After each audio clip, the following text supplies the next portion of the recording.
Hello and welcome back to Arley Farm again. Now I've had to make a change since the last video, unfortunately.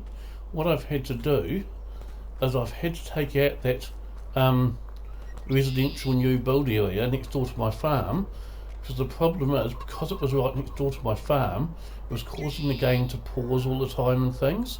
Because I have quite a few placeables on my farm, plus a number of vehicles and things like that.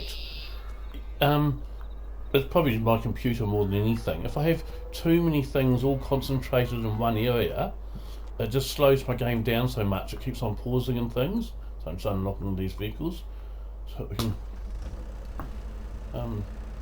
In fact, just turn that off for a second. I was going to feed the chickens first. So yes, having so many placeables for all those houses and everything, all in the same area as my farm, where there's already a whole heap of placeables and things, it was just causing my whole game to freeze up too much. So unfortunately, I've had to get rid of that again. I will think of something else I can do instead on the farm. So never fear, I'm not giving up on it. I did have a similar problem actually on Belly Spring Farm when I put an AMP show type thing, like a tractor show with some new tractors on display in one area near my farm, and I also put a tractor museum elsewhere on the map, which wasn't anywhere near the farm, but having the tractor museum and the tractor show, yep, I won't be able to fit another whole bag in there. I only fill it up if I can fit a whole bag in, and the bags are 100 litres, I assume it is, 100 litres each, and this holds 750 litres. So if it was 650 or below, I'd put another bag in, but since it's not, I won't. Right, that's chickens fed. Now to get some cows fed. So yeah, interesting enough, when I had an AMP show on Greenland's farm, because that was further away from my farm, it was a reasonable distance drive from my farm, it handled that just perfectly. So like if I was to put a new subdivision in, admittedly that new subdivision was very, very much placeable heavy, because there were so many houses in it by the time I got it near to finish. It was just unbelievable. So I suspect that on my current computer I probably couldn't do a new subdivision with lots and lots of houses, even if it was further away from my farm. But being further away from my farm would take away the whole point of having it, because the whole point of having that was that I'd have to be wary of the way I farm, so I don't just ran over my rooster, and I think I've got 2 roosters anyway, I think, from memory. But yes, so the new subdivision's just not going to work for me with my current computer, and I've got no plans to upgrade my computer at the moment.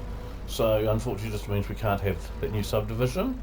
As I said, I had the same problem on Belly Spring when I put in a tractor museum with, so I had one building with a whole heap of tractors all in it and things. That, as well as having a placeable heavy farmyard, and all of my farmyards are always placeable heavy, because, well, what I like to do with the farms, I always treat all of my farms as kind of like an unfinished project. So like if you look at this farm, it hasn't changed a great deal for a while now, probably a few months, but things will change. I'll have some great idea about what I want to do with it or something, and then I'll just go ahead and do it. But if you watched Fury's latest video, you'll know that this farm is very, very placeable heavy, and the reason for that is that I don't like to have exactly the same farmyard as everybody else that plays Farm Sim, on the same map or something has. So I like to make some changes to my farmyards to make them unique to me, and this one certainly got some changes. In actual fact, interestingly enough, because Fury was saying on his video that it took him an hour or two to be able to sell all of my farmland here because he couldn't find all the placeables that I'd placed everywhere, and I found that interesting, because I don't doubt that that's true, not at all, but this farmyard here is probably the one that, out of all of my farms, I've done the least amount of work on. So this one probably has fewer placeables than any other map that I play on. So if it took him an hour or two to find all the placeables on this one, I'd really hate to think how long it would take him to find all the placeables and sell everything on, say, for example, Belly Spring or Bull Craig map, because they would be a lot more placeable heavy than this one is. But yeah, all of my farmyards, just to make them a bit different, so I'll show you in a second once I picked up the straw bale. So the main difference I've done on this farm, as distinct from, obviously I've got, come on, doing that. Yeah, so apart from adding in cow pastures, the main difference I've done to this farm, I think I did it to cover off in one of my earlier videos, was that there was a shed here that I got rid of, and I've put that wall in its place because the back wall of the shed did act as a wall there, and of course once I got rid of the shed there was no back wall there, so I put that back wall in, and so I put a wee bit of stuff that's just lying around here just as scenery kind of thing to make it look better. But I didn't like the shed that was there. It was too small, it was too low, it was awkward to put anything in that shed, so I thought let's just be rid of it altogether. And I had enough shed space already on this farm, because this farm is, as I said, it's easily the smallest farm that I'm operating. I don't do any crop fields on this map, so the only equipment I have is equipment for making bales, like bales of silage and bales of hay. I buy in any straw I need because I haven't got any ability to make it myself on this farm. So yes, all I do, the only equipment I have here is equipment to make hay and silage, and the equipment to actually feed the cows and move the cows on trucks, sort of thing. I don't have any seeders, and in fact on this map, see, when it comes to grass fields, some maps allow it so that weeds will grow in grass fields, and also allow it so that so weeds will grow. This map isn't one of those ones. So on this particular map, on all my grass fields, weeds will not grow in them, even if I don't spray weed kill. So I can still fertilise the grass, and I do. I've got a fertiliser sprayer, so I can add 2 layers of fertiliser to the grass fields and therefore increase my yields that I get from them. But I do not have to spray to kill weeds and keep them down. So again, that's less equipment that I have as a result. But despite the fact that this is the smallest amount of, this farm has the smallest amount of mods mods that I need, sort of thing, and also I've gone the wrong way there. It still has got a lot of placeables in it, and I'm going to have to turn this whole thing around. Hang on a second. One moment cooler. We'll just back it up to where we had it and come back the other way. That'll be the easiest because the gate's so thin on this farm. It is the easiest way to do it. So we'll just back it in here again if I can. No, I've missed that. Away. Never mind. Just bring it around there and then back it down. Because the gateway is very thin to try and get it in the other way around. Oh, come on. Yes, so, as I said, despite this farm actually being the one with the least number of placeables on it, and the fewest number of mods downloaded, it has still got quite a few, and it therefore is quite, I can't sort of place too many things around the same area of the map as the farmyard.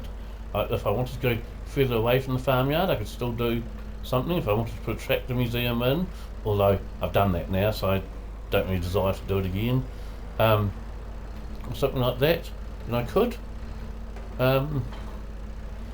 But yeah, I'm very limited on what I can do too close to the farmyard here. I think, funnily enough, because in Fury's video he mentioned that I had a lot of placeables and he had a hard time finding them all. I think one of the things he probably was struggling to find with the placeable pastures mod, if we go in here, Okay, animals, and I go into there. So that means they'll all show up on the map now, I believe. No, maybe I need to select one first. If I select one, so you can see here, ignore the red one, that's just the one I've just, in fact, just to make it easier to ignore it, I'll just grab a smaller one for a second. Okay, so ignore that red triangle entirely. All these blue shapes you can see, so this one here, and the one down the drive here, and all along the front, and across that pathway, and around my back lawn, that's all chicken ones. So that's all the places where chickens can wander. They can wander around the back lawn behind the house. They can wander along this pathway between the two gates. They can wander around the front of the yard here, and up the driveway, and into the backyard bit there as well. Okay, then if we move across here, I've got two big rectangles in this paddock, so the cows can go anywhere in that paddock. In this paddock, I've got 3 squares, or 4 squares. There's another one that you can't see very much of it there, but it's there. No, 5 squares. There's another one there. So you go those 3, one there and one there. This paddock here, as you can see, I've got 4 rectangles in a square. There's always a square where the feed trough is, even if you can't see it. Okay, and this one here has 1, 2, 3, 4, 5 squares again. But this one, you see, what I used to do is I used to try and fill every bit of the paddock. So I'd put triangles in there, and I'd put skinny little rectangles and things, so that every single bit of the paddock had a shape in it. And so I'd have 20 to 25 shapes per paddock. Nowadays, what I do, just to make it a bit easier on the computer, is I just try and fill most of the paddock like that. So, for example, if we take this one here, now remember there is a square here by the trough that you can't see, it comes up to about where this tree is, but you know, I haven't got anything right here. I haven't got anything up in the corner of the paddock here, and I haven't got anything just down in that bit. But because if we go out of it so you don't see the shapes now, and let's just go back in, and what we'll do is we'll go grab a dog kennel for a second, because it's not very big, so it's kind of, you won't see it much. Where are we? Okay, so if we have a look at the paddocks now, there's cows wandering over enough of the paddock. You know, they spread out over the whole paddock, so it's not obvious that there are actually little bits of the paddock that they will not ever walk in. So we'll never ever see a cow up in this top point of this paddock. But because they wander all over the paddock still, it's not obvious that there's a few tiny points there that they will not wander in. So yeah, nowadays that's how I do the cow paddocks. I just cover, you know, I just put in big rectangles or squares to cover the bulk of it. I don't care so much about covering every single inch of the paddock like I used to, but it still does make it very, very, you know, if you're wanting to sell those paddocks, you've got to sell every one of those blue squares or rectangles first. And of course also in my paddock, go up to the map here, the paddock that's labelled as paddock 30 here, I've split that into 2 paddocks. So there's a gate at the top there, there's a fence all the way down, so all of that would have to be removed before you could sell paddock 30. So it's probably things like that that were tripping Fury up to a large degree with trying to sell all my placeables. But there are still a lot of other placeables around the place as well on the farm, but as I said, not so many as there are on other maps I play on. Now this should be, yep, that one's all full now. 40,000 in straw and 120,000 in TMR, so that one's done. So yes, unfortunately we have had to get rid of that new subdivision again, but as I said, I will come up with other new ideas of things I'm going to do on this farm. So I will be carrying on the Three Musketeers one still. I'm not quitting it, don't panic about that. But yeah, we'll have to come up with some different ideas instead of the new subdivision coming in next door. I mean, I could have just done the new subdivision with roads and empty sections and leave all the rest, but it just didn't look as appealing. You know, I wanted all the half-built houses, and I went and put in portaloos on the sections where the houses were being built as well, for the builders to use during the day while they were building and things like that. Because to me it's important that things look right. So if they don't look right, if they look quite unfinished, or things, I'm not interested in doing them. I like things to be nicely finished off.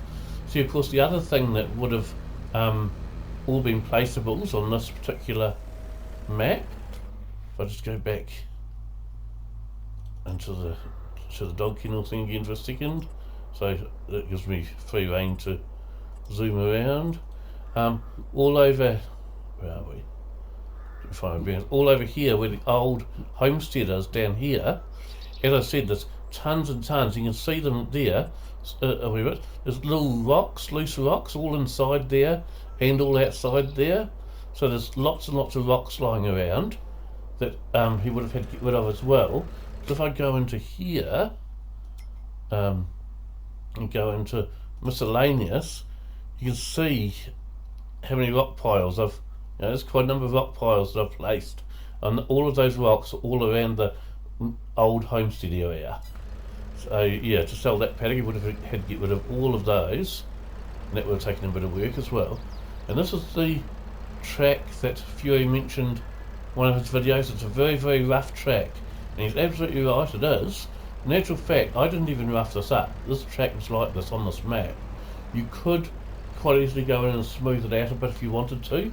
I haven't done so because I really, really like how rough it is, so I'm more than happy for it to stay like that. I have no intention of smoothing it out, but certainly you have to take it very, very slowly down this track just because it is so incredibly rough. Yeah. I'll just empty this one into this trough and then go back for the next load to fill it up. That way I won't make you sit through while I feed all of my cows, because they do take a while to feed all of them.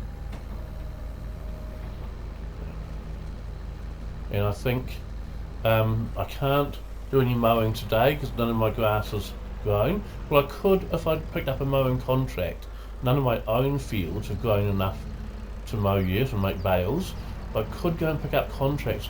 Because this farm is so small, I actually really, really struggle to make money on this farm. And the way I designed this one, because as I said, it is the smallest farm I've got on any of my maps, and I actually designed this one so I would end up doing a lot of contract work as well. And one of the cheats I sometimes use, because some of the paddocks on this map are a reasonable size, and my little 3-metre mower is just not really up to the job of mowing these bigger fields. It's fine for the fields that I own, but it's not fine for the biggest ones. So if we go back into the map here, if you look at field 14 here, for example, that's huge. Even field 13 there, which is the one that I had my new subdivision, is a pretty big field.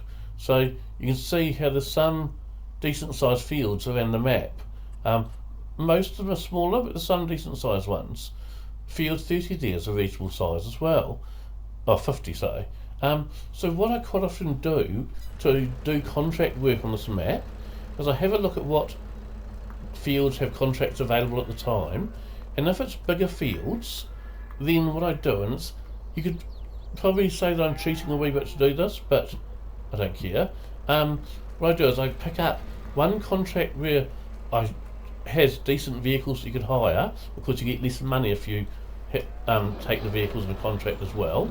I'll pick up one contract where it's got a decent sized mower and a decent sized bale trailer or something, so that I can pick up quite a few all at once and things. And then I'll go and pick up another 2 or 3 contracts also with bigger fields, but I won't take the equipment. So let's say I've picked up 4 contracts all on the same day, and 4 is about the limit to what you can do in one day, 3 or 4, depending on the size of the paddocks. But even if I pick up, say, 3 contracts in that day, all with bigger fields, if I choose that yes, I will take the equipment with one of the 3 contracts, and no, I don't with the other 2, it's still a reasonable amount of money at the end of the day. And what I then do is I use the equipment that came to do one contract to do all 3 contracts with the same equipment, instead of using my own equipment. Now, when you do that, of course, if you're using a bale wrapper that's not your own, like the contract might come with a baler that wraps the bales as it makes them, so you don't need a separate bale wrapper or something. But if you do a contract that's got that kind of a baler, you've still got to load it with bale wrap of your own. So I do still go through my own bale wrap, even if I'm using a bale wrapper that's not my one. So I have to put my bale wrap in it. I'm absolutely fine with that. The bale wrap's pretty cheap, and I always get the shortest rolls that they have, which I think is 1500 metres, I think, because I like to have to replace my rolls of wrap regularly. I don't like to be able to do like a whole harvest without once going to reload the wrapper. So I always put the shortest rolls on the bale wrapper, and I buy the shortest rolls, so all those are the shortest rolls. I mean, you can see, if I stop here for a second, you can see how I've gone through. Well, actually that's my second pallet of pink, so I've finished a whole pallet of pink already, and I've only just bought the green a day or two ago, and I haven't done any wrapping since I bought it. So, but yes, we will go through the green just as quickly. And what will happen is this year, so I did pink wrap last year, as you can see from the bales over here. All the wrapping I do this year will be in green, and then what I'll do is at the end of this year, when it gets around to winter again, I'll swap these two around, so the pink ones out here and the green ones up against the wall, so that when I back the bale wrapper in to refill it with wrap, it'll wrap with pink, it'll fill up with pink, and so on. So that's how I'm doing that, so I get the right colour on the bale wrapper each time. I'll just head down this rough little track again. And I can see this video is now 21 minutes long, so I will bid you all adieu, but I just wanted to give you an update on what was happening with the farm, because unfortunately this field here, you can see this one off to my left here, that's the one I had the new subdivision in, and as I said, I've been forced to take it out again because it was just causing my whole computer to keep on freezing, and that would not have been good on videos, and it annoyed me as well. Even if I wasn't recording the series, I'd hate to have it doing that all the time. So unless I one day upgrade my computer, you know, I have some limitations, and my computer is now probably about 10 years old, so it was a very, very good computer when I bought it. I sort of spec'd it out, you know, close to the max kind of thing of what I could afford, certainly, but it's certainly very high spec because I got it built. I didn't buy a ready done computer. I got one built specially for Farming Simulator, and I showed them. I can't even remember which Farming Simulator it was at the time, but it was about 10 years ago, so it was probably about FS 15, it might have been FS 17, and I showed them what the minimum specs, also the recommended specs were. I said, look, there's going to be future Farming Simulator games, and I want to be able to play them, so have a look at what the recommended specs are, and then double it all basically, and that's what I want. I want twice as much of everything that I need.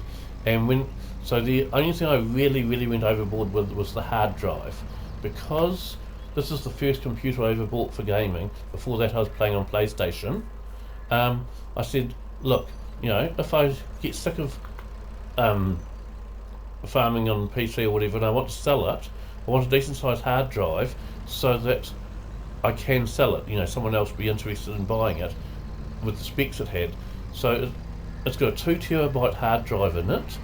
Everything else is, as I said, basically very good specs for 10 years ago, because a lot changes in 10 years, so it's not great specs by today's standards. And probably the worst thing about it now is I don't have a solid state drive in it, so it takes me about a good 5 minutes, I suppose, to load up the computer and have it ready to actually be playing from when I turn it on. But I've just never got around to putting a solid state drive in it, and it doesn't really worry me that it hasn't got one. So yeah, but it does have some limitations, and if it ever does, you know, finally give up the ghost, then I'll do the same thing again. I'll go and get a, you know, one made up specially to reasonably high specs of whatever I can afford at the time, and then keep it for as many years as I possibly can, so by the time I get rid of it, it'll be very low spec again. Okay, thank you very much for tuning in and watching today. I'll catch you all later. Bye.